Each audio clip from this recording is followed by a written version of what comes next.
What makes a web application a great application? Is it the functionality or the great design for easier interactions? Hi, I'm Skill Singh and today we will discuss the 5 mistakes that frustrates the user on a web application and how we can fix them. At number 1 are the tiny clickable targets such as read more, play or search can be really hard to click when people are using touch screens and interact using their fingers, which can vary in size. The issue is commonly seen for close or remove buttons within cards or a list. We can fix it by increasing the clickable area by adding some padding around it.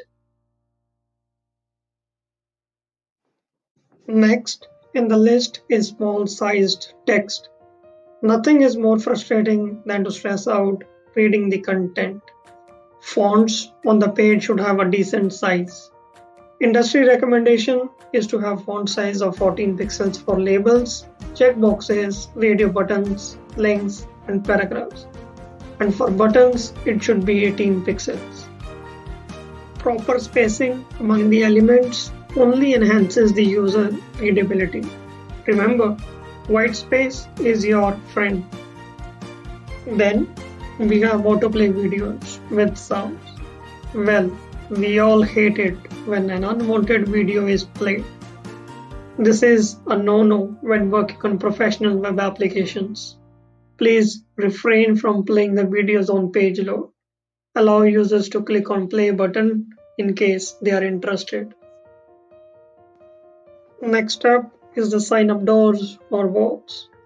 How often do you see web pages asking you to sign up just to check out some simple features on their web apps?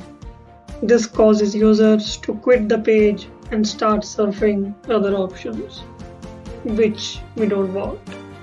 There is a very thin line in this situation.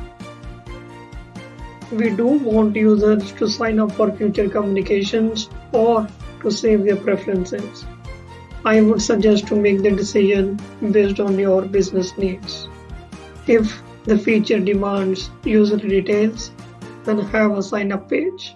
Else, simply allow the end users to proceed without it.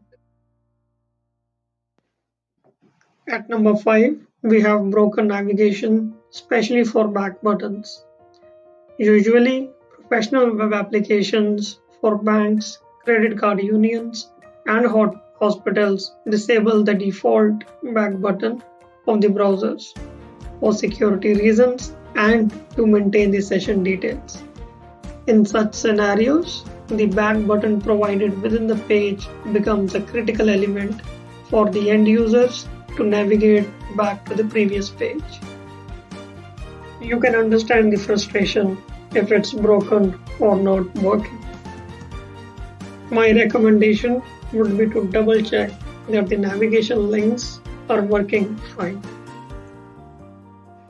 Alright, we covered 5 UI mistakes that frustrates the users and how we can fix them. Please let me know in the comment section which one you have faced. Thanks for watching this video.